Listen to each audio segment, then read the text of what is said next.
Senator Cooper, Here. Senator French, Here. Senator Kolb, Here. Senator Cost, Here. Chairman Nethercott. Here. Well, good morning on this Wednesday. Great to see everyone in the room. It's a little troubling. We have members of the public here and they're all sitting in the very back for those of you watching online. Feels a bit like church this morning with the plastic screens, I guess, are not quite enough. So it's good to see you way back there, all the members of the public. We have a busy agenda for us this morning. It's possible we won't get through all the bills, and we also have many sponsors of the bills presenting bills on other committees. So it might be a little bit of a jumble on the agenda as a result of accommodating those schedules and how many bills we have to work through. But good news is we have plenty of time to hear those bills before we are out of time. So not to worry. With that, we will start with the Joint Judiciary Bill, Senate File 20, which is Public Records Personnel Files. And I will call on the good Senator Cost to explain this good little bill. Would you like me to go down front? No, you can stay here. This is a Joint Judiciary Bill. So this is a bill that was worked over the interim for members of the public. As a reminder, the Joint Judiciary Committee was tasked to do kind of a 2-year study on public records and open meetings. And this is part of that work.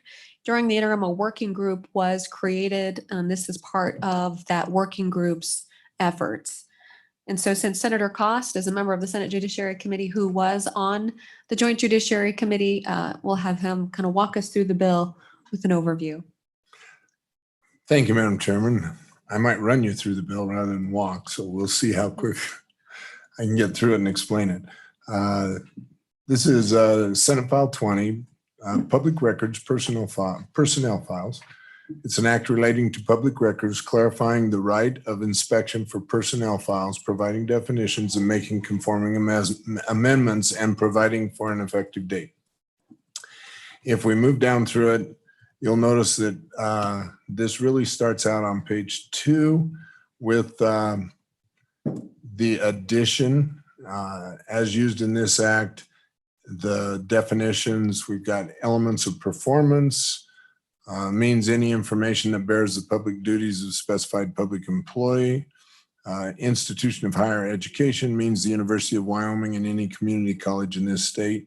Specified public employee means any of the following former and current employees of governmental entities, the Attorney General and the Director of any department of the executive branch appointed by the governor under Wyoming Statute 92-1706, or the Director of any legislative agency, the President of any institution of higher education, and the Chief Executive Officer or Director of any separate operating agency under Wyoming Statute 92-1704, Part D. We have the Commissioners of Public Service Commission and members of the State Board of Equalization and managers of municipalities employed under Wyoming Statute 15-4202. And that's on, I should have told you that's on the top of page 3. Then on line 7, page 3, we talk about 16-4203, right of inspection, grounds for denial, access of news media, order permitting or restricting disclosure exceptions. And you'll see that on line 22 and 23, removed or deleted has been, as used in this paragraph, institution of higher education means the, and then on page 4, University of Wyoming and any community college in the state. And added was, this paragraph shall not apply to current presidents of institutions of higher education. On down on line 8 on page 4, you'll see that the word those has been removed and inserted as otherwise provided by this paragraph for all employees of governmental entities, personnel files. And then of course it goes on to say shall be available to the duly elected and appointed officials who supervise the work. On line 13, we've added applications performing rating and scholastic achievement data for all employees of a governmental entity. And then it says shall be available, but the word only was deleted to the person in interest to and to the duly elected and appointed officials. On down on line 19, added is and employees of a governmental entity are not considered part of a personnel file and shall be available for inspection. Lines 21 through 23, we've added for all employees of a governmental entity, personal information that would constitute an unwarranted invasion of personal privacy shall not be available on, and this is on page 5, for inspection, applications, performance ratings, and elements of performance for specified public employees defined in Wyoming Statute 164201A Romanet XVI shall be available for public inspection. Subject to the provisions of this act, documents placed within a personnel file are not automatically exempt from inspection under this paragraph. So what this has done, and it's also has an effective date of July 1st, 2021, is it's tried to outline those people whose records can be considered public and the parts of those records that would be public. And with that, I would stand for any questions. Questions for Senator Cost? Senator Kolb. Thank you, Madam Chairwoman. What was the reason why we're talking about this and the change was needed, and exactly what would be able to be conveyed publicly with the change that we're now discussing here on limiting the, I guess, certain bits of information to come out in public? What could you give me some background on that? Thank you. Certainly, I think I can help. The Joint Judiciary Committee, as part of its interim topics work, was assigned the topic of public records and Open Meetings Act. And this is part of a review of that. We heard public testimony from many of the newspapers in the state who were demanding more access to personnel files, really and quite candidly, the Casper Star Tribune in response to the termination of University of Wyoming President Lori Nichols and the activities associated with that particular action by the university. As you might recall, there was litigation that resulted from that. And this is part of the response to that from the stakeholders, members of the committee, and the participation of some of our media participants over the committee. And so that really is the truth of the matter. Transparency. America. All right. Further questions, Senator Cooper? The way I'm reading this, and I just need to make sure that my little head is clear. This is protecting personal information, but the information that should be public, such as job performance and JPRs, and it's still available to the public. Is that correct?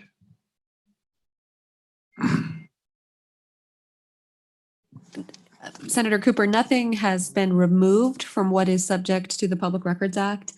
Things have been added with further clarity to what records are subject to the Public Records Act.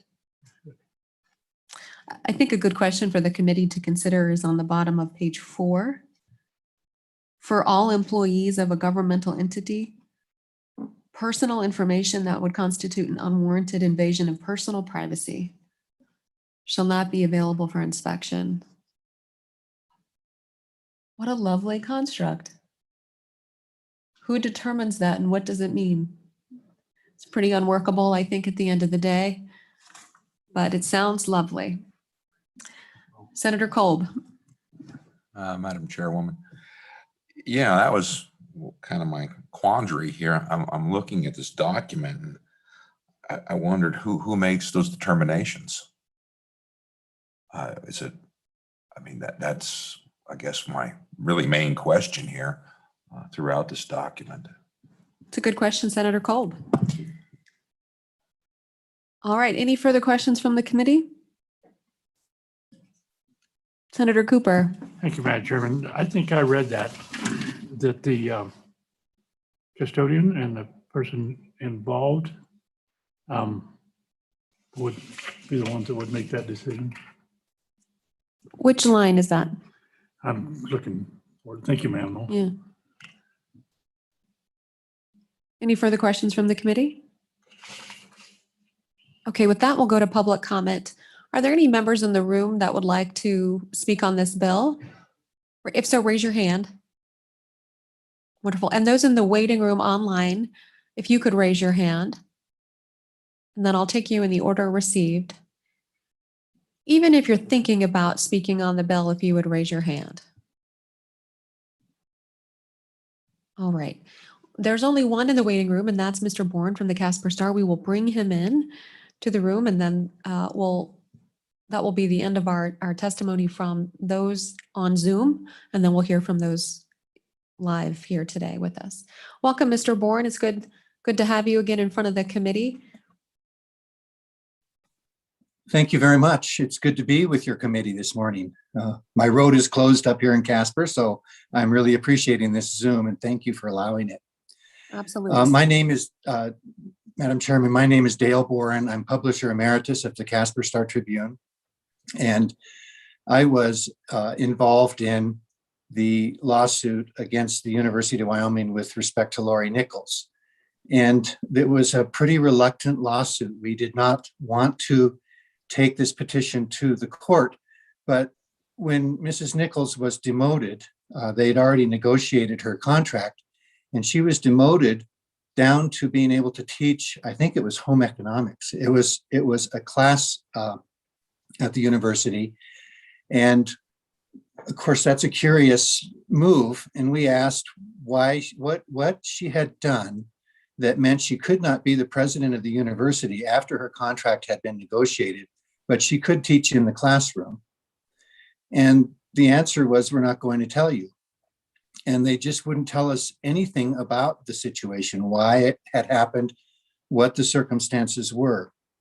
And so we diligently tried to find out, but they kept a good tight lid on it. And even Mrs. Nichols said she didn't know what the circumstances were, for what that's worth.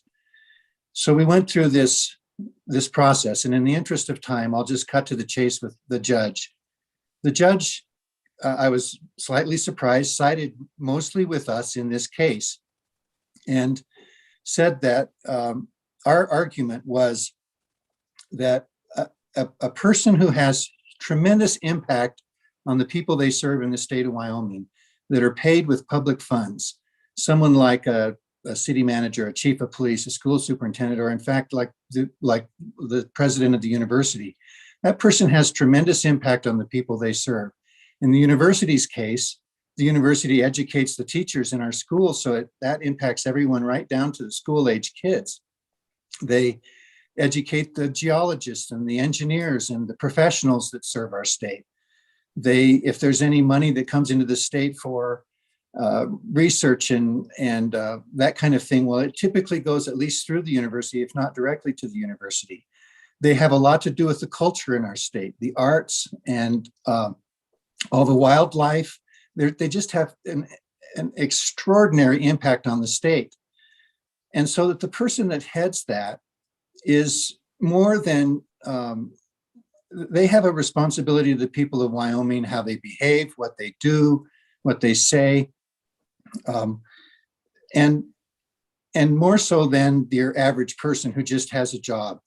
So the personnel files protected not only that person, in this case, from having their job review or whatever this was, whatever they were released, they didn't even know. And the board used it to kind of shield what their behavior was, which they had had an investigation into Mrs. Nichols and had done that a couple of times, even did it after the fact.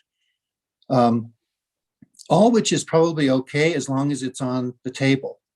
And so what the judge said was that public figures, especially those who by nature of their position are subject to increased scrutiny and notoriety, they have a decreased interest in privacy. So the judge said that that person has a decreased interest in privacy. And so we are not trying to find out every little thing about someone, the kinds of things that I don't think we have any business with. Of course, their W-2s, their insurance, their family, their personal information, that kind of thing, whether or not they take a medication, that is not what we're talking about. We're talking about behavior that directly relates to their job. And this bill allows for people who have tremendous impact on the people they serve, who are paid, I think, handsomely with public money, to be subjected to a higher scrutiny so that we can know how they behave, and that will be available to the public for better understanding. And, I think it's fair to say that that those folks who are watched so closely will probably behave a little better in any case. So thank you, Madam Chairman. Mr. Bourne, thank you so much. Questions? Mr. Bourne, Senator Cooper. Thank you, Madam Chairman. Mr. Bourne, do you feel like there should be language in here to protect that information that you said you really don't have any interest for, such as medications, W-2s, family information? Madam Chairman, Senator Cooper, I think that this bill, rather than being an open spigot, is more of an exception to an exception, if you will, because it allows an exception to allowing for certain positions to have the information, like their performance reviews, made public. It's not across the board for everyone, and it doesn't release everything that is in their personnel file. I think that the question was, what does belong in a personnel file? Because in some cases we've seen where people will put something in a personnel file and say, well, it's in the personnel file, so I can't give it to you, when in fact it doesn't really even belong in the personnel file. That was just a convenient place to keep it, maybe. So I think that there is no, I don't believe that there's language in there that opens up the spigot for all of those kinds of things that are typically in a personnel file. I don't know that I said that really well. I apologize. Mr. Bourne, thank you. Are personnel files generally exempt from the Public Records Act? Personal information, driver's license, W-2, insurance applications, beneficiaries, that kind of thing is, yes. All right, thank you. Any other questions for Mr. Bourne? All right, thank you, Mr. Bourne. We appreciate hearing from you this morning. Thank you, Madam Chairman, and I hope you'll pass this bill. Thank you so much. I appreciate hearing from you. All right, with that, we'll go to public comment in the room. If I can just have you start coming forward, and appreciate it. A reminder to introduce yourselves. Let me know your position on the bill, and then explain any concerns.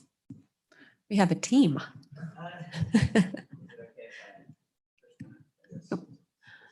Welcome to Senate Judiciary. Yeah. Well, thank you. Thank you, Madam Chairman and the Senate Judiciary Committee. It's nice to be able to come down and visit one committee and see a lot of my friendly faces from Park County. My name is Matt Hall. I'm the mayor of the city of Cody, and I'm also the acting president of Wyoming Association of Municipalities. We are opposed to this bill. We, listening to the comments from the committee as far as what the bill is going to do, it does seem like a broad response to what's kind of a specific issue.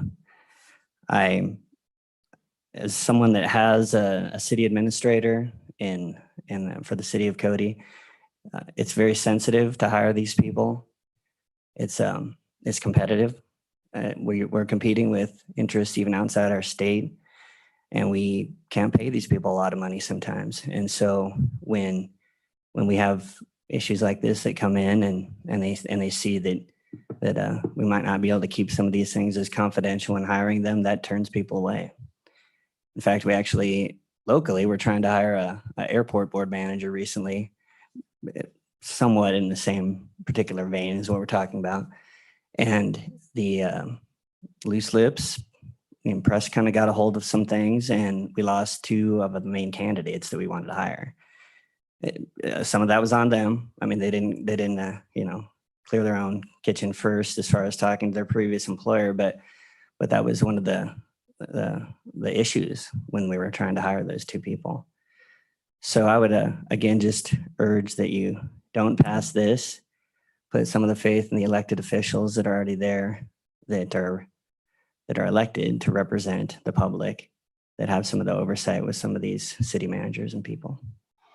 Sorry, I was also supposed to introduce my team. With me on my left is our Executive Director of Wyoming Association Municipalities, Dave Frazier, and on my right is our hired gun lobbyist, Bob McLaren, and they know a lot more than me about this. So I'm going to turn it over to Dave, and then I'll be available for questions, of course. So thank you, Madam All right, Chairman. thank you, Mayor Hall. Mr. Frazier? Thank you, Madam Chair. For the record, David Frazier, Executive Director, Wyoming Association of Municipalities. As the mayor indicated, we're opposed to the bill. The chairman was very forthright in the purpose of the bill. And while I disagree with its purpose, I would say that its purpose could be accomplished even if you deleted on page 2, items A, C, and continuing to 3, D, and E. So I think this is, of course, overly broad to what it's trying to address. Having said that, I also disagree that B should be included here despite recent events. As many of you know, I'm a recovering city manager, and as is my colleague to the far right. And so I have some insight into how this might actually affect cities in our, and I think the best case scenario, I think the worst case scenario is that, which is likely, is that there are good city managers that choose not to come to Wyoming. I think additionally, it's likely that there are city managers in Wyoming that would choose to leave Wyoming under this. I think the very best case scenario as it impacts municipalities under this bill is that it will chill the review process between a city manager and his or her bosses, the mayor and city council. I think the very best case is that you'll cut the legs out from under what's a pretty good process, which city managers value. You know, we live in I use the word we, even though I'm former, we live in quite a fishbowl as it is. Our contracts, our salaries, everything's out there. Every 2 weeks we show up and have a public meeting. And again, we're in quite the fishbowl already. But we do value the evaluation process because that's an opportunity for us in a confidential way to have a very direct and deliberate conversation with our bosses about how we're doing and what they'd like to see us do differently. And like I say, that I think the best case result from this bill as it involves city managers would be that you would chill that process and we wouldn't get the kind of frank discussions with our bosses about our performance that are helpful, not only for us in doing our jobs, but of course, impact the communities that we live in. The better job we do, the better that serves the community. Let me just address something else in the bill, if I might. On the bottom of page 4, and the chair mentioned this, it says personal information that would constitute an unwarranted invasion of personal privacy shall not be available for inspection. It then goes on to list several things which in my mind are an unwarranted invasion of personal privacy. And I think most people would believe that if their personnel evaluation where they work were to be printed in the newspaper, I think they'd find that to be an unwarranted violation of personal privacy. So while I understand what happened recently, while I do understand recent events, I think that this is a bad idea. Can I be that direct, Madam Chair? And Now, I will comment that Mr. Boren, who I respect a great deal, indicated the things that he wouldn't be interested in, having to put in the paper, and I take him at his word on that. However, the bill doesn't say that. The bill, I think, does open the spigot too wide. And again, I think that you guys worry a lot about unintended consequences, and I think that there's some significant ones here that you need to consider. So sorry to be so serious about it, but again, I think it will significantly hamper our city's ability to recruit and retain valuable employees. So with that, I would take any questions. I don't know if Mr. McLaurin, I don't believe he has any comments. I think he's just here for questions and to class up the joint a little bit. So Questions for the recovering city manager, Mr. Fraser. Senator Kolb? Thank you, Madam Chairman. Mr. Fraser, thank you for being here. I've been on both sides of this myself. Obviously, it's more convenient not to disclose as little as possible when it comes to issues about personnel. I understand that. But on the flip side of it, I think it's the inevitable fact that you are working for the public, and the public has a right to know what's going on. And you're right, it's different than private employment, and it's gonna be, that element, if it changes, is gonna be more difficult to hire people, because no one likes for other folks to find out what they don't want them to find out.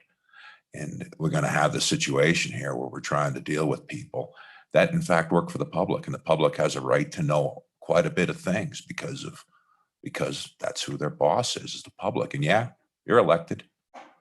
And I will tell you from my experience with being a county commissioner and dealing with mayors and such in my county everybody prefer not for this to change. To keep it the way it is, status quo.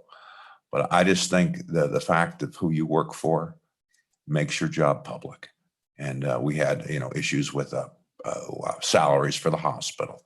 That's a county memorial hospital. And of course, the doctors, oh, that's embarrassing. We don't want our salaries posted. Well, you're working for the county. I'm sorry. That's the job you signed up for. So I do have compassion for your point of view, and I realize the issues. But I don't know, in this case, sunshine is necessarily a bad thing. And for me, I value that, and I understand your challenges. And thank you for explaining to me what they are. Thank you, Madam Chair. Madam Chair, I didn't hear a question, but may I? No question there, I don't think. May I respond anyway? Mr. Fraser, yes.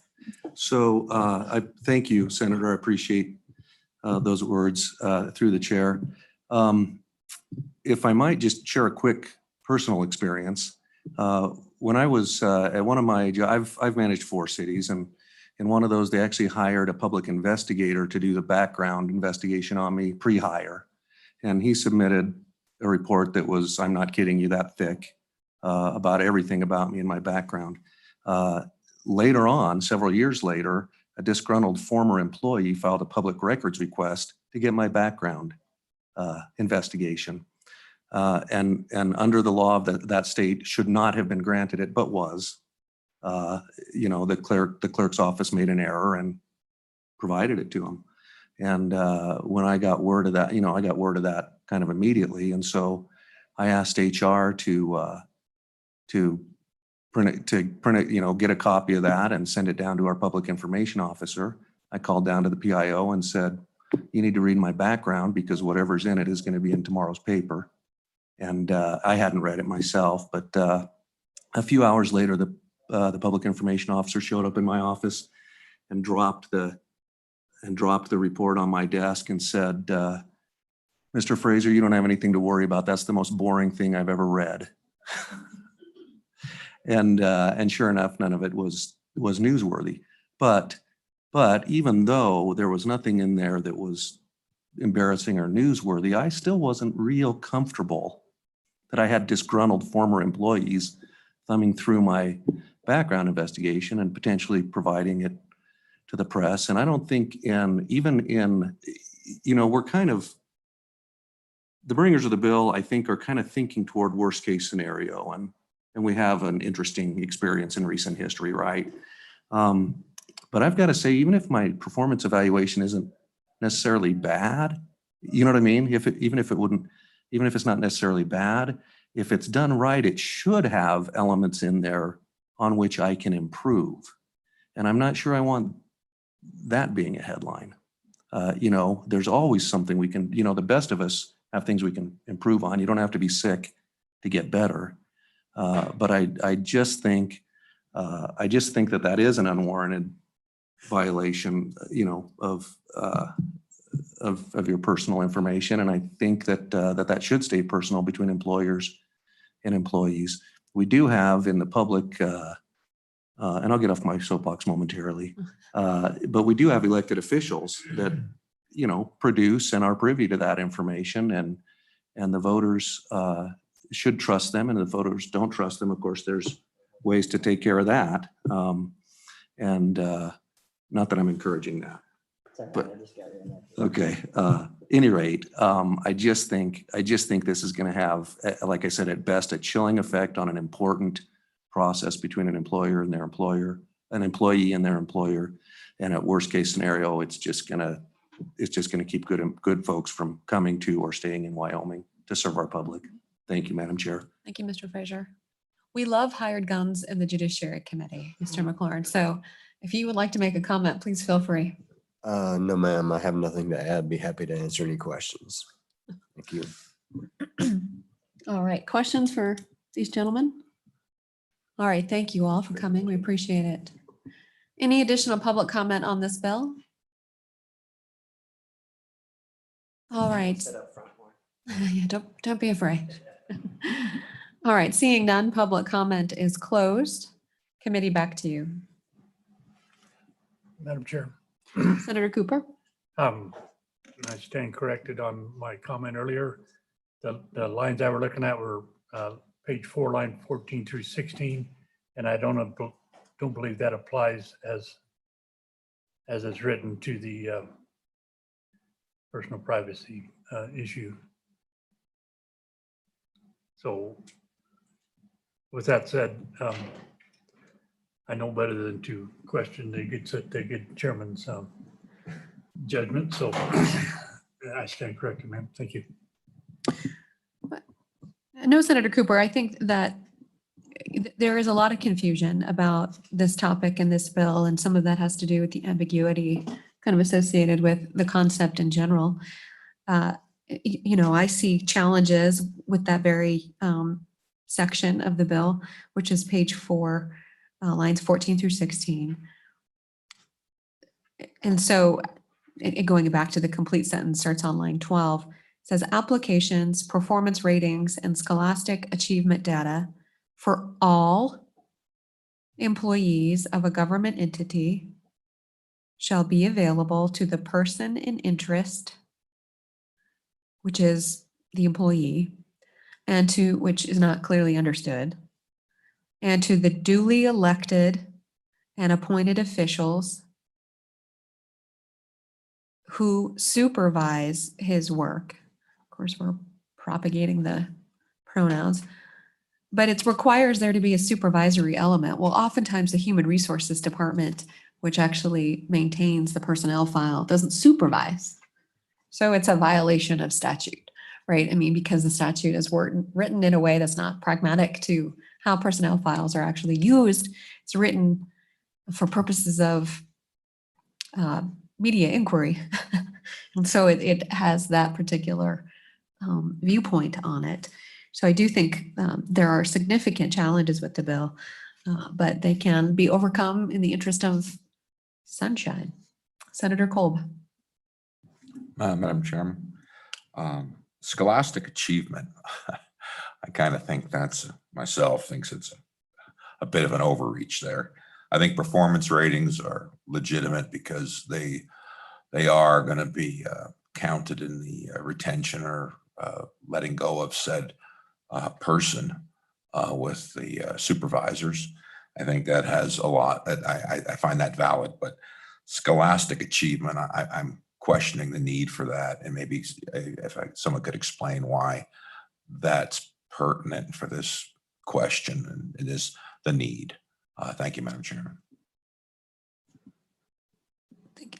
Thank you, Senator Kolb. Any additional comments or amendments on this bill? Senator Cost? Just a comment that I've struggled with it all the way through the interim, and I'm still struggling with it. It's not something I feel real comfortable with, and I'm probably going to be a no vote. I do have some serious concerns with the personal privacy portion of this thing.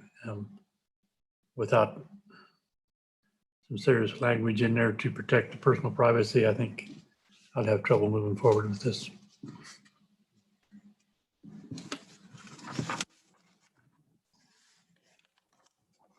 Senator French, any comments? No. Okay. I have an amendment, which is found on page 4, line 16.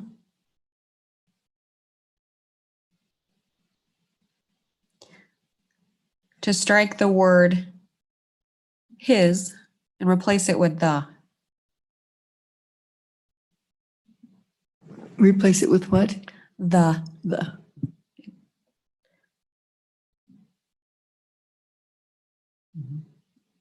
Seconded by Cooper. Did I hear that? Yes. All right. All those in favor say aye. Aye. Any opposed? That motion Madam- has Madam passed. Chair, was this bill moved and seconded? No, it was not. Thank you, Judy. Thank you so much. Is there any motion on the bill? I move the bill. Moved by Kolb. Second? Seconded by Cost. We'll do that motion. Restate it. Seconded by Cooper. All those in favor say aye. Aye. Any opposed? All right, that motion has passed. Any additional amendments? Madam Chair, Senator Kolb? page 4, line 13. After ratings, strike and scholastic achievement.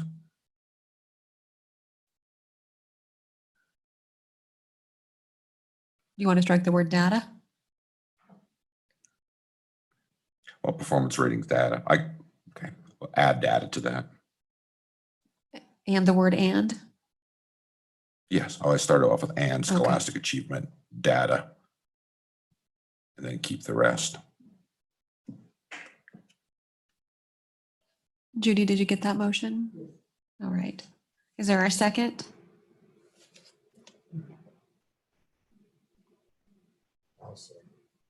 Seconded by Cost. All those in favor say aye.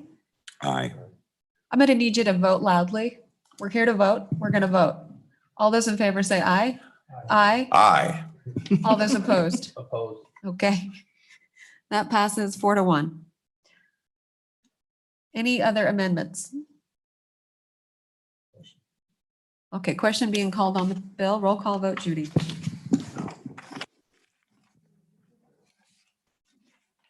No. Senator French, No.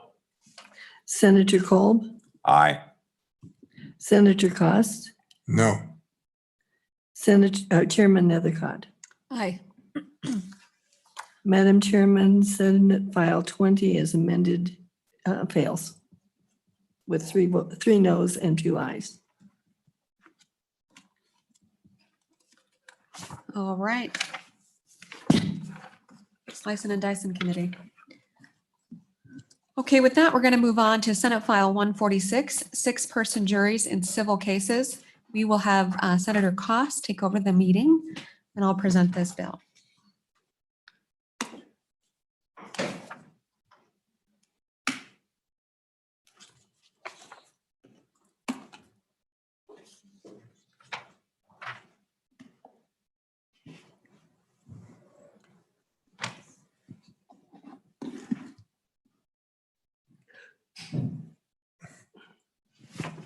Thank you, Madam Chairman. Senate File 146. Would you like to present? Thank you, Mr. Chairman. I would, yes. Good senators, you have in front of you 6-person juries in civil cases. What this bill does is it reduces the ability to have 12 people on a civil jury down to 6. There's good and logical reason for reducing that amount, and primarily has to do with the administration of our court system associated with civil jury trials. As you can imagine, polling a jury is a significant task for our court clerks, and they have to poll, you know, a significant number of citizens from the community to come forward for jury duty in the same way that they do for a criminal case, a civil case. And those jurors are, you know, removed from their jobs, and it's a civil duty, and we appreciate that service. But oftentimes, for purposes of a civil case, the 6-person jury is what is effective and reduces the volume of people needed to come forward for the administration of justice, both of the clerk's burden and for the attorneys who are doing voir dire and participating in the process of a jury trial. That's the bill. A 6-person jury is not uncommon at all, and it's pretty typical across the country. It's very, very common and is how the federal courts most typically operate in civil cases. Again, criminal cases are totally different, and they always have 12, but this is a civil case and civil case only. So that is the bill. So pretty simple in concept. I know there's a number of people who may want to testify on the bill who are subject matter experts on this area and who have asked the bill to come forward. And so I ask you to hear from some of those comments. Thank you, Madam Chair. Are there any questions for the Senator French? Yeah, Mr. Chairman, Senator Nethercott, would you expand a little, please, on, from experience, the difficulty in getting 12? I mean, is it 50% harder to get 12? I know I've been on several juries, and it is an imposition, you know, in your life. If you could expand. Thank you, ma'am. It is doubly hard, Mr. Chairman, through you, Senator French, to get 12, particularly in our smaller communities where the populace just isn't that high. And so frequently what happens is the citizens have to participate in multiple jury trials, both for the criminal courts and for the civil courts, because that's where the court clerk has her roles for who is eligible to serve or is up next to serve. And so even if a person doesn't get selected for the jury, their time commitment associated with the voir dire process of being selected, I'm sure some of you may know that, of having to show up for court and wait, depending on the complexity of the trial or how many jurors get removed or get picked out through the voir dire process, how long you may stay. That process can take days. And so the requirement to poll enough people for a 12-person jury is significantly higher. I think we'll hear testimony from some folks that have some of that data from the clerks. So I think that's important consideration for this bill. Follow up? You good? You good with it, Senator French? Follow up, Okay. Mr. Chairman. Senator Nethercott. Can you comment on, and I understand what you said, especially smaller communities, but you know, a majority say they convict someone or don't, you know, that's 4 in a 6-person versus 7 in the other. Any cause for concern there? Mr. Chairman, through you, there'll be no convictions in the civil cases. Typically, you're dealing with a civil judgment of some sort. So contract dispute or some type of personal injury dispute. Those are the types of cases. And so the person or the entity may be found liable or responsible for the conduct or found in breach of that contract. And then they'd have to pay those money damages. Okay. Question, Senator Cole. Thank you, Chairman.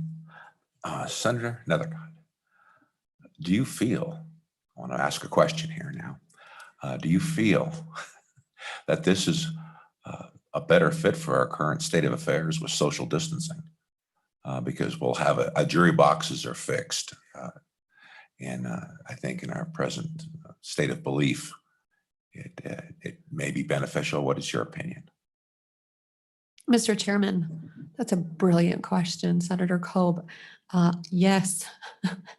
You may have heard feedback from the courts. I think the chief of the Supreme Court mentioned that in his State of the State concerning the challenge that the courts have had facing jury trials during the pandemic has been difficult. And so they were put on hold as a result of those challenges. Our courtrooms, as you all know, being in those courthouses, in those, they're smaller to hold 100+ people for being called for a 12-person jury as they wait to see whether or not they will need to be selected. And so this certainly helps alleviate those costs. It reduces costs overall. Unfortunately, we don't have a fiscal note, but I think it's reasonable to conclude that there would be a reduction in costs as a result of that. Madam Chair, I have one question for you. Do you see this as a possibility for the larger counties to move to as well as the smaller counties? Mr. Chairman, yes, it would apply to all the counties, and I think it certainly would be, it's easier for all of the courts to administer, but I think that help is more acutely found in the smaller jurisdictions. Any other questions for me? Okay, we'll open to public question. The first thing I'll ask is anybody online that's interested in testifying, please raise your hand so that we can get you on the list. And is there anybody in here that's also interested in testifying? Okay, we have one here. So I'll start with if Danielle has any out there that are going to testify first. Mr. Chairman, I do not believe that we have anyone online who would like to testify. Okay, thank you. Then would you want to come forward and testify?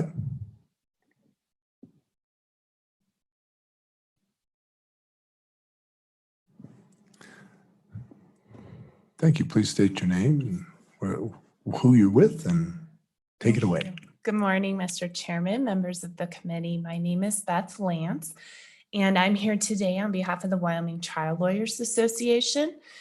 First, I just want to make clear I haven't polled every single of our 300+ members in the state, so I can't say for certain that every member is supportive, but I do know our leadership has reviewed this bill, and I do stand here today that for all the reasons that were just outlined by Senator Nethercott, that this is, I think, a positive bill. We have just gone through COVID. I think we all know it may not be the last virus that we face, and there may certainly be future events that are similar. And so I do think, over the past year, we just now started back to civil in-person jury trials. February held the first. So we have been a year. So that docket, obviously similar to criminal, is quite backed up. And so I do believe that this 6-person would be much easier to accommodate, to be able to get jurors to come in, to be able to allow them the proper social distancing, and to be able to get back to work and get these civil trials going, which obviously is advantageous for our citizens who need their cases heard. So that certainly would help. Additionally, as stated, some of our rural communities have very small jury pools. And what we're seeing in those communities is that the same people are being called again and again. And that can be quite a burden. It's a burden for those clerks. to work to find jury pools and to be able to find enough jurors for each jury trial. And so I do believe this would also help with that burden. Obviously, also more cost effective to have smaller civil juries, and additionally, just easier on families and employers and small businesses who employ people who get called to jury duty. It just obviously also reduces that burden as well. So for those reasons, I would support this legislation today and would stand for questions. Thank you, Ms. Lance. Are there any questions? Yes, Senator Cole. Thank you, Mr. Chairman. Good day. Just a question, I kind of threw that COVID thing out there because I know the judges are sensitive to it, but really the point is for me is justice. And we have less of a jury, and I know it's for civil actions. So does that have any impact on the outcome of said trial that has 6 members in the jury? In your mind, is there any negative side to this? Convenience scares me, but I'm more about thinking justice, even though I'm not an attorney, but I'm learning more of the lingo. So do you see a downside to this of having a 6-person jury as opposed to a 12? I'd just like to hear your comments. Thank you, Mr. Chairman. Thank you, Ms. Lance. Ms. Lance. Yes, Mr. Chairman, through you, Senator Kolb. I don't, from a civil perspective, obviously I would have a different message if we were changing number of jurors for a criminal case, but from a civil perspective, as you look statistically across states, most states either already have 6-person juries or at least you have to maybe ask for a larger jury or different systems of that nature. But 6-person juries are very common in civil. And so I believe that it has been vetted to be sufficient to provide justice. Okay. Any other questions? Hearing no other questions, is there anybody that wishes to testify? Hearing none, we'll close public comment. What's your wish? Move the bill. Okay, it's been moved by Senator Kolb and seconded by Senator Cooper. Is there any discussion? Any amendments or discussion? Hearing none, question? Question's been called. Will you take a roll call vote? Senator Cooper, Aye. Senator French, No. Senator Kolb, Aye. Senator Cost, Aye. Chairman Nethercott. Aye. Mr. Chairman, Senate File 146 passes with 4 ayes and 1 no. All right, thank you, committee members. We will move on to what's next on our agenda is Senate File 140. That is sponsored by Senator Salazar. He is presenting a bill in another committee. And so he may not be able to make it this morning, but we'll lay his bill back and move to Senate File 156. Incest amendments, and I see the good Senator Beitman is here. Welcome, Senator Beitman. On this pleasant Wednesday morning topic. Thank you, Madam Chairwoman. And I would be prepared to present to you the Senator Salazar's bill if you're interested in working that this morning, or we could lay it back. It's up to you. It does have a drafting error, so it might be better to lay it back. When I was preparing to pinch hit for him, I noticed an error in the bill that will need to be fixed. So it probably would be best to lay it back, and we'll get it fixed with LSO. We'll provide you with a proposed standing committee amendment if that would be to your wishes. That'd be great. Thank you, Senator Beitman. So we'll proceed with incest. Yes. Amendments, Senate File 156. We'll proceed with, yes. The Senate file. That bill, yes. Thank you, committee. I bring to you today Senate File 156, incest amendments. Very short bill, simple bill, but it's a needed bill. There's some holes in the current law that have been problematic that need to be addressed. primarily, if you look at the catch title, incest amendments, and then the enabling act says relating to crimes and offenses, amending the relationships required for the crime of incest and amending the penalties. Those are the two things we're doing here with this bill. But the most important thing is this amending the relationships required for the crime of incest. And on page 2, you'll see what we're doing. We're adding siblings by adoption on line 8. When one or both of the adopted siblings is a minor and living in the same household. You'll probably be hearing testimony later that describes the pretty bad situation that this could lead to. And this is what we're aiming to fix. And then on down to line 15, we have Romanet 3, step parent and stepchild, and we're adding or step siblings when one or both of the step siblings is a minor and living in the same household. Makes sense. On down to line 19, Romanet 4, legal guardian and child, or persons with the same legal guardian when one or both of the persons with the same legal guardian is a minor and living in the same household. And then we go down on page 3 to include foster parent, foster child, or persons with the same foster parent when they're a minor and they have the same foster parent. So, and living in the same household.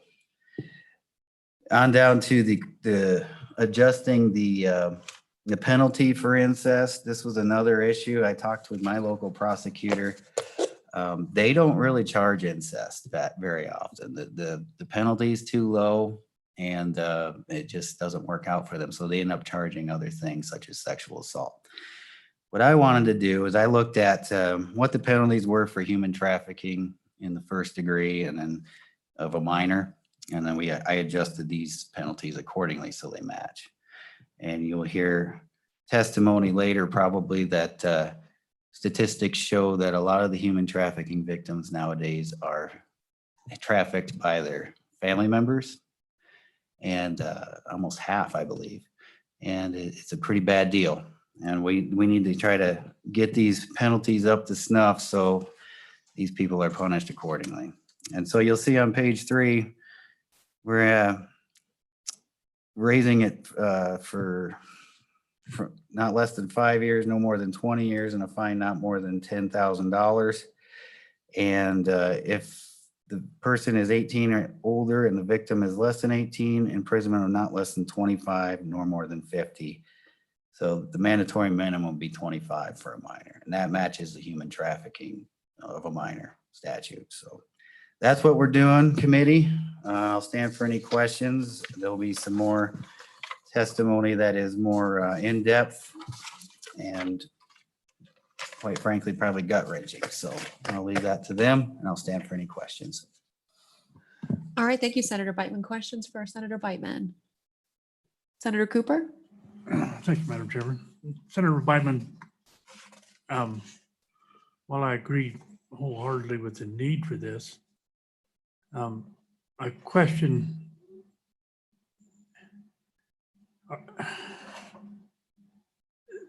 by incest by definition is one thing, but what we're talking about is child abuse outside of actual incest. And I understand where you're trying to go with this, but incest by definition is a blood relation, and these are not blood relations. There's something that need addressed very aggressively, and the penalties probably need stepped up. But I do question why we're including this as incest when it's not incest by definition. Madam Chairwoman, to answer that briefly, this is a policy choice for the committee, and this is expanding that definition. You will hear from hopefully the Attorney General's office on why the need for this is there and why this was brought to our attention. And I would defer to the experts, the legal experts, as to why the definition in the incest statute needs to be broadened for prosecution effectiveness. Thank you. Thank you, Senator. Wouldn't all of these crimes currently be covered under the child abuse statutes? Again, I will defer to the experts. I'm not a lawyer. I don't pretend to be a lawyer. I just know that this was brought to my attention. This is the need that needs to be fixed, at least looked at. And I'd like to have that debate. Okay. I'm going to bring in prosecuting attorney, Mr. Worrell. Mr. Worrell, welcome to the Senate Judiciary Committee.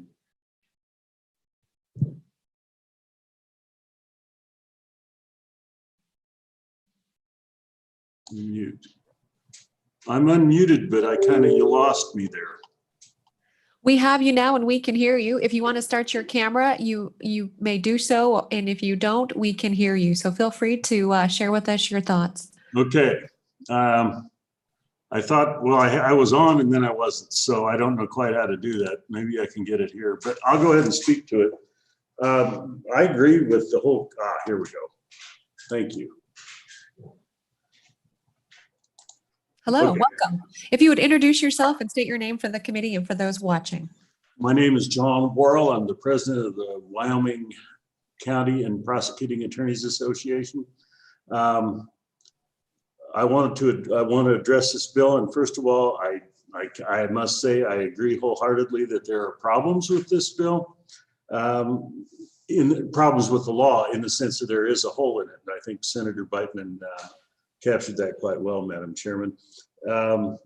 But there are a couple of things about this that we really should look at closely. And Senator Cooper hit it on the head when he said that incest by definition is sex between people of blood relation. And there's some exceptions already in our law, step parent and stepchild. I have no problem with on page 2, lines 15, 16, and 17 with adding that portion of the definition. That would be true of siblings as well. I know that's been an issue. I've heard of cases like that. Legal guardian and child, I think maybe that's a little broad in the sense of a legal guardian could be a lot of people. You could appoint a person in your will to be the guardian of your children that is a friend. That doesn't mean that they should have sex with your child. That's not what I'm saying. It means that there are other statutes that would address the kind of conduct that is attempted to be proscribed here. So I think maybe that would require a little bit more of a look. This would maybe even more so with foster parent and foster child. If that sort of thing is, if sex between a parent and a child or two foster children in the same household takes place, there's different aspects of our law that would address that quite nicely and with pretty severe penalties, but for the children. The age differences of the children, if you go and look at the child sexual assault statutes, I believe they start at 62314 and there's about 5, 6 of them. They go from there. All of those have a very long series of age differences that they address. And this statute, one of the things it does, and it's pretty scary to me, is on page 3, 15 through 19, if there was a 2-day age difference between people that had sex that were identified above, and one was 18 years in one day, and one was 18 years on their birthday, and the other person was 1 day short of their birthday, those two people have sex, and they're looking at, and one of them's, the older one's looking at 25 to 50. I'm not quite sure that's what was intended here, but that age difference situation is completely unique to what this statute would do, and we have a very complex system of age differences that you as a legislature have addressed, Madam Chairman, in a variety of ways, but quite specifically, this throws all that out in the window, at least as far as incest would be concerned. I agree that the penalties for incest need to be increased and made more stringent to discourage this kind of behavior. I think that's the idea.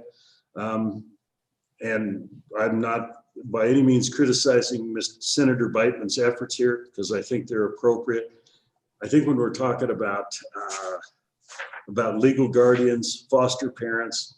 I think maybe we're getting a little far afield. The subsection 2 of B, the very last paragraph of the act, other than the effective date, I really think you got to look at that. That age difference thing causes me great concern. It's probably an equal protection issue. If the other laws treat that totally differently, I think it captures a lot of people in a web that were not intended to be caught in that web. And I think it creates some extraordinarily punitive aspects of a very small age difference. And listen, no one's going to advocate that people that have some sort of a familial relationship ought to be having sex with each other. No one's going to do that. I certainly am not.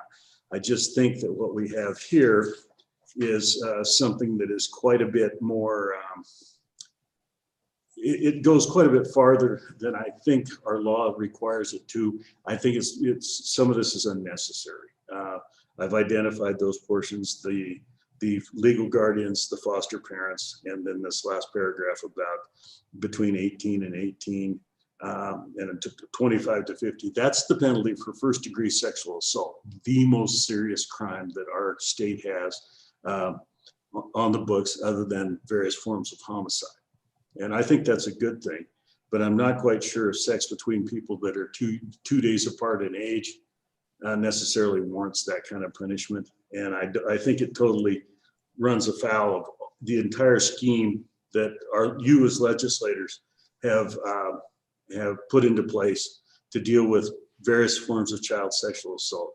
Someday I'll talk with you all about a hole in that side of things. There's a small age difference problem that's there, but I won't address that today. This, however, is simply too much. I just don't believe it's going to be able to be effectively prosecuted. I don't think I know a prosecutor that would go to that one and say, this is an appropriate remedy. Thank you very much. Mr. Worrell, thank you very much. Appreciate hearing your comments. They're very helpful for the committee. Questions for Mr. Worrell? I know you're a very busy lawyer, Mr. Worrell, and we appreciate everything that you do as a public servant as well. So thanks for taking the time this morning. If you would stay close, we might need your expertise as we hear further Okay. public comment. And as Senator Nethercott, Madam Chairman, when you do take up Senate Bill or Senate File 140, the incest bill, I would like to have an opportunity to address that if that's later today. If someone could let me know when it's coming up, and I'll keep an eye out, but I would like to address that. Mr. Worrell, we're probably here at Friday morning. Okay. Just to let you know. That's good. All right. Thank you. Thank you.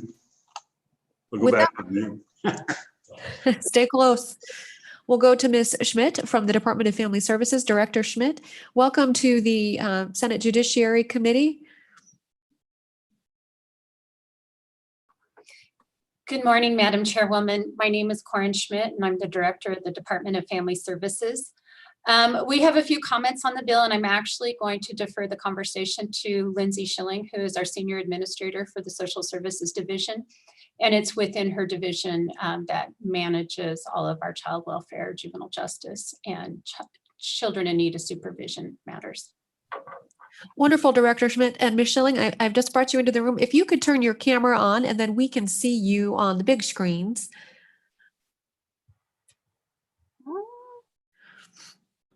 And a direction to Ms. Chambers from the AG's office, you'll be next. So you're on deck. Welcome, Ms. Schilling. If you would introduce yourself with your name and your title, we'd be happy to hear from you. Thank you, Madam Chairwoman and members of the committee. My name is Lindsay Schilling, and I'm the Senior Administrator for the Social Services Division at the Department of Family Services. In regard to Senate File 156, we share the same concerns that Mr. Worrell expressed for the same reasons. We're most interested in the proposed changes that expand the definition of incest to include unrelated foster care children residing in the same home, regardless of age of the victim or the actor. As of March 1st, we had 914 children in out-of-home care. With our 449 certified foster homes, it's not uncommon to see a single foster home care for unrelated children. And in our reading of the bill, the expanded definition would include acts of behavior between unrelated kids in foster care. Currently, the average age of children in foster care fluctuates between 7 and 9 years old. And just inherently in the group of kids it's a group of children at high risk of acting out based on experienced trauma. When we reviewed related statutory provisions, specifically in Title 6, 6.2, 314 through 317, that section of statute sets forth definitions of sexual abuse of a minor, and those provisions do seem to take into account the age of both the actor and the victim, as well as the age gap between the two. In the cases of 3rd and 4th degree sexual abuse of a minor, when the actor is under the age of 13, there's a requirement that the victim be at least 3 years younger in order to meet that criteria for prosecution. So I think generally, we are just monitoring this particular proposed change for any unintended consequences based on the inclusion of those foster care children and specifically young children. And the potential criminalization of behavior that is otherwise just preempted by incidents of child abuse or neglect. So I think to be specific to 7-year-old children or to kids that are 5 years old seem to be sort of encompassed in that definition of incest as it's drafted. So that's generally what we're thinking and why we're interested in the bill, and I'd be happy to stand for questions. Thank you, Ms. Schilling. Appreciate your testimony. Questions for Ms. Schilling? All right, seeing none. Thanks for being here, Ms. Schilling. I appreciate that perspective and understanding of those foster children in the state. All right, with that, we'll turn to Ms. Chambers of the Attorney General's Office. Welcome, Ms. Chambers. Good to see you this morning. Yes, good morning. Thank you. As stated, my name is Kara Chambers, and I am the Director of the Division of Victim Services within the Attorney General's Office. And I also serve as Chair for the Attorney General's Human Trafficking Task Force. This particular issue of incest statute revisions was brought to the task force during our January 27th meeting. There's only one dedicated human trafficking program in our state. It's up in Sheridan. It's called Uprising. And part of their work in advocacy and education was a series called It's All Connected. And one of the issues that came to light was the underlying issue of incest among human trafficking survivors, meaning that survivors, when polled and interviewed about maybe early childhood trauma and issues in their home life that created particular vulnerabilities for them to be lured into trafficking, incest was very high among one of those vulnerabilities. Ms. Chambers? Yes. Just a quick question. I think what you're trying to say is that children who have been victims of sexual abuse as a result of processing and learning through that trauma sometimes perpetrate sexual abuse as well. Is that correct? Madam Chair, yes, to a certain degree. And in fact, I just wanted really to give you some understanding as how the Human Trafficking Task Force is working with on an incest bill, because it would seem somewhat theoretically unrelated. But to cut to the chase, as I know you are abundantly aware, the role of the executive branch with the legislative branch is, we have to stay in our lane, in our respective lane. So when we approached legislators who had voiced an interest in working on human trafficking related issues, Representative Beitman very graciously stepped forward and offered to take up this issue. And so we provided him with probably not enough guidance, but as much as we could in that, look, the task force thinks it would be important to expand the definition. And that's what we see on page 2, line 8, most importantly, Roman numeral I, and you'll hear testimony on that specific. I will let you know, and it's hard because I'm not in the room with Senator Beitman to tell him what I'm about to say, but I have had conversations with Director Schmidt this morning, and again, this is your decision to make, but we're fine with striking Roman numeral 4 and 5 as perhaps an unintended overreach. We did work with LSO in crafting this, and I think there was just sort of a desire to cast as large a net as possible, maybe too large. And then the same comment to page 3 and the penalties, again, similar to what Senator Beitman has already conveyed. We heard from prosecutors who interact with the task force that our incest statutes are no good. We never charge under it because there's not a severe enough penalty. But then when we don't charge under it, we aren't necessarily able to fully address all the trauma related to the sexual relationship if it is charged under other sexual abuse statutes, which, as you've heard testimony, is there. Yes, there are other statutes that could encapsulate this.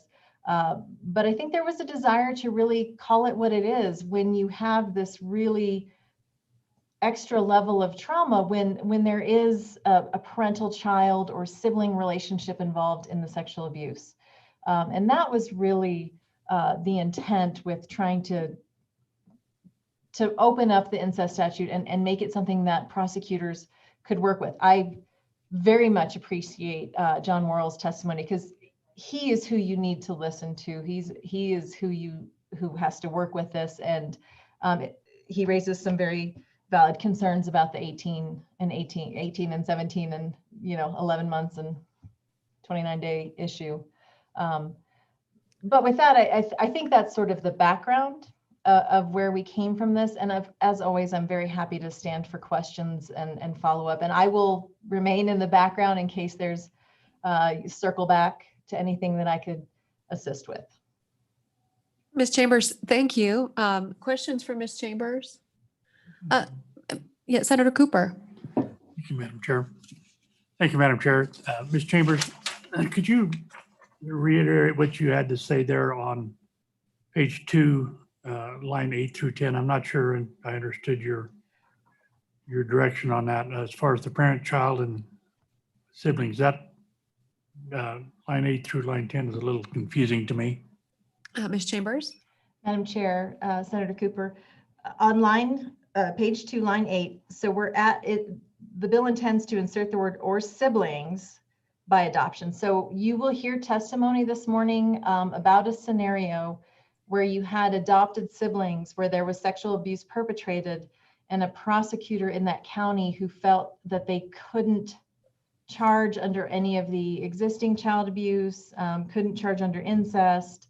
And so that was the real desire to expand that. But then the language on line 9 and 10 was to also limit that so that we're not talking about adult adopted siblings living elsewhere.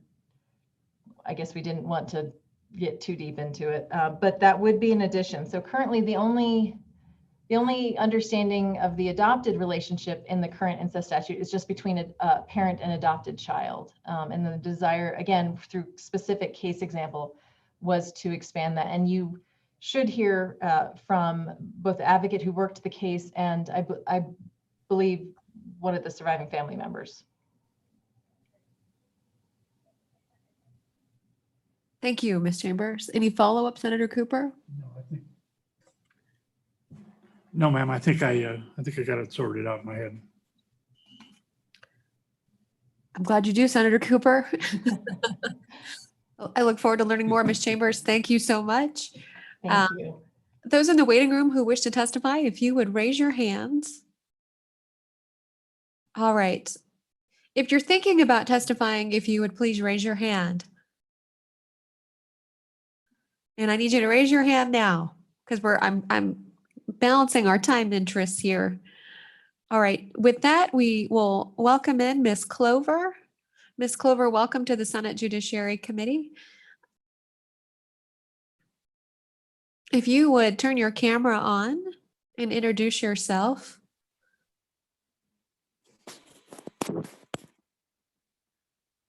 My camera's on. We can see you. Welcome. Thank you. Thank you, Madam Chairman and committee members. My name is Robin Clover. I'm the Executive Director of the Sublette County Sexual Assault Family Violence Task Force. I've been in this position for 20 years. This change in statute came as far as the introducing the adopted siblings part of the statute came from a very specific case in our county. This is something that we have been working on for 5 years to try and have changed. I believe that this morning the committee members received a letter from the family. At this point, they did not want to publicly testify, but they wanted their letter to get to you and to really explain the circumstances around this and what brought it. It really is in the letter. I didn't know if we had time for me to briefly read the letter or at least an excerpt of the letter, which would explain to committee members why this was so important to the family to bring forward. So I didn't know how on the story you wanted me to proceed. May I read the letter? Ms. Clover, yes, I'm looking at it now and it appears to be a little over a page, single space, but I think it's fine for you to just read it in total. Okay. Okay. It says, my husband and I want to thank you for taking time to consider adding adopted siblings to the incest statute. Had this statute defined a family such as ours, adopted family 6 years ago, our trajectory would have been very different. With the omission of adopted siblings, our family became invisible. Our son's sexual assault by his sister became invisible. Our daughter's decision to victimize her brother repeatedly is still hidden.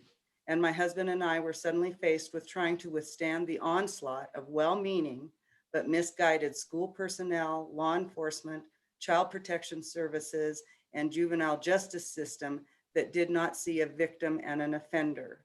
They saw a misunderstood child and a delinquent. By not having those two words, adopted siblings, in the statute, neither of our children's troubles were recognized. Our daughter needed to be held accountable by a higher authority than us, because clearly her issues required specialized help beyond what normal parents can provide. She would have received psychosexual evaluations and received treatment for sex offending behavior and criminal thinking. Our son would have been seen not as a delinquent with a bad attitude, but as a victim and survivor of incest who would have received trauma-informed therapies. Our son was 14 years old when he found the courage to speak his truth about the unspeakable things his sister had done to him. And suddenly, his self-harming at age 6, suicidal statements at age 7, his sad 8-year-old eyes staring back at me in the family's Thanksgiving photo, and the hand-drawn picture he drew for a psychologist depicting his sisters with claws and fangs, and his refusal to go to school in the 6th grade. The holes punched into the drywall at age 6 or at age 12 all came into sharp focus. Instead of a diagnosis of childhood bipolar disorder, our son's cluster of symptoms now had a more accurate name: traumatic post-traumatic stress disorder. Our family is fractured, and the wreckage of what happened still remains. Our children do not have a relationship with each other. Incest is not something that happened a long time ago and with time just heals and goes away. To this day, our daughter believes it's no big deal because she knows that no authority other than her parents attempted to hold her accountable. Our beautiful daughter with such potential continues to prey on others with stealing, lying, deceiving others, and she has a drinking problem. We hope that she has not hurt other children along this path. She lives in another state, rarely communicates with us, and we have no address to send her Christmas cards or birthday gifts. Our brilliant and insightful son's life has been decimated. He's now 20, unemployed, lives in our basement, and he recently told me he never expected to live this long. For context, my husband and I have had a strong, honest, gentle marriage for 35 years. We adopted 2 wonderful, non-biological children and created a beautiful family. And in spite of this resiliency, the unspeakable act of incest happened to our family. Through this family trauma, one lesson among many that I have learned is how imperative statutes help inform and define to others what something is. With the inclusion of adopted siblings into the incest statute, you will be helping other adopted families with assessing needed resources, but most of all, you will be helping grief-stricken adoptive families land more safely with accurate words by which to navigate. On a personal note, I would like to add to this. I've worked with this family, not as a family, but as a community member for the 20 years I have been doing this work. And this family has worked with victims of sexual assault. This case not being able to call it what it was and move forward literally temporarily ended the career of a very valuable community partner.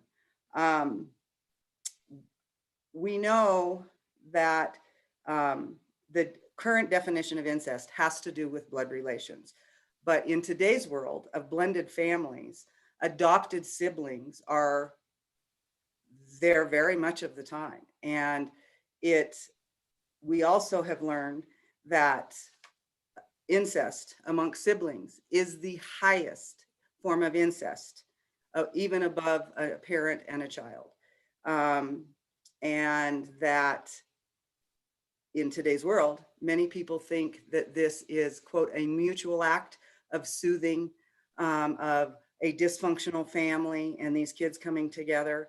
But the bottom line in this case is that was not the case.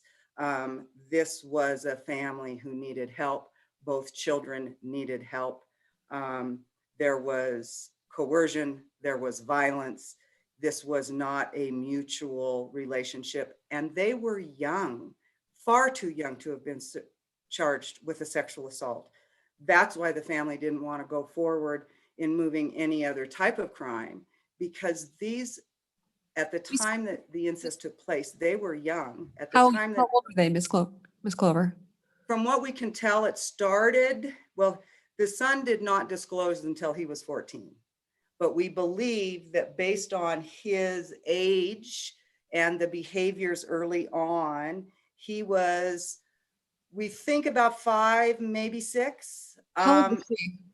And so was she. They were the same age. She used a knife to threaten him. He just kept this secret forever. And then there was the trauma bond hit in a little later on. And for those of you who may not know, a trauma bond is a relationship that can happen between a victim and a perpetrator. And in this case, it happened between these two children. And he was trying to protect his sister because he didn't want her to get in trouble. He didn't know what to do. To this day, he still has a very hard time calling it anything. He has admitted, not to me, but to other people, that he was sexually assaulted. She has admitted that she did it. And we just could have, if they could have charged this incest, it's the services that the criminal justice system can bring to play to hold her accountable. As the parent said in the letter, he was deemed as a juvenile delinquent and she was the misguided person. If it had been what it was, she would have been held accountable. He would have known she was being held accountable for what she did to him instead of him getting in trouble and being a part of the sins and juvenile delinquent system. Ms. Clover, thank you for your testimony. We appreciate you sharing the story of this family that has suffered this trauma in Sublette County. So thank you for your work and thank you for sharing that story and your testimony. We appreciate hearing from you. With that, we have one more public comment, and that is from Ms. Muir. Ms. Muir, you will be our last person to speak, and as a result of that, your time is going to be limited to really just a few minutes. So just be mindful of that. Ms. Muir, welcome. Please introduce yourself to the committee.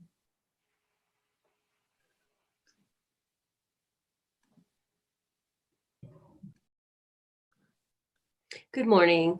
Thank you, Senator Nethercott and the committee. I just was raising my hand because I was thinking about testifying, but really just here in support of Robin and her program in Sublette County, and I'm happy to take questions. All right, thank you, Ms. Muir. Any questions for Ms. Muir? All right, seeing none. Any additional public comment on the bill? All right, seeing none, public comment is closed. Committee, back to you.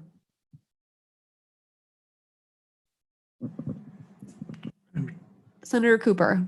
Madam Chair, my concerns with this bill are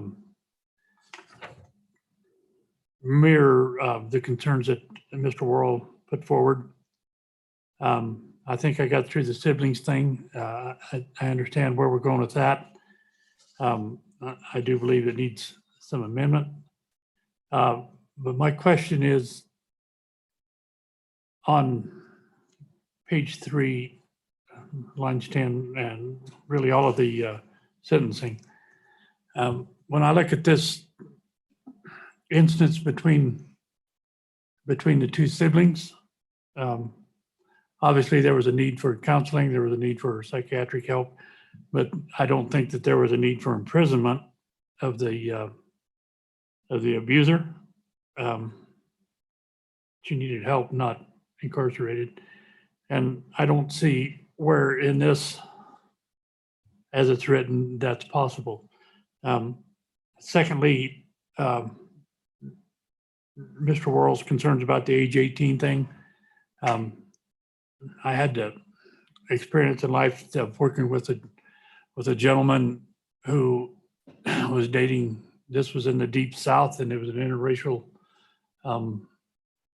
relationship between two teenagers at age 17.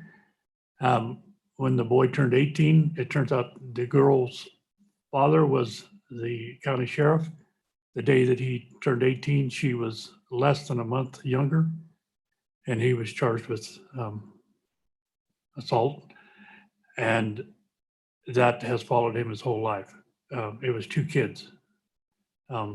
These kind of things have unintended consequences that are just devastating through life. So as far as striking paragraphs 4 and paragraph 5, I'm completely comfortable with that, but I do think we need to address the sentencing issues. Thank you, Senator Cooper. Senator Kolb. Thank you, Madam Chairman. You know, what I've heard is tragic. There's issues here that are currently going on that need to be addressed. They seem to all be related to sexual assault, though. And I do have probably a really large issue with the title, incest amendments. I would put forth that none of these have to do with incest by definition. They do not fit the criteria to be addressed here under incest amendments. We're literally trying to do is change and broaden up incest into sexual assault. And while I'm very compassionate and want to change here, I think it should be under a different set of statutes. I think it violates the requirement of the catch titles by definition that it doesn't fall under incest. So I'm sympathetic, willing to address this, to try to clear these issues up that we're now facing in under sexual assault. I just don't believe the vehicle that's being used is appropriate here, because I think we're still a nation of laws and we're a nation of definitions. And when we change those definitions in other subjects because, well, boy, we'd like to charge those folks under, say incest, that doesn't fit. I think that does everybody a misjustice in that we're not talking about the issue directly. And I think, as a senator, I'll always try to represent being accurate. And I am supportive, though, of this problem. And I would like to see legislation that I think better fits the statutes. And I would be very supportive of that. Those are my comments, Madam Chairman. Thank you. Thank you, Senator Kolb. Is there a motion on the bill?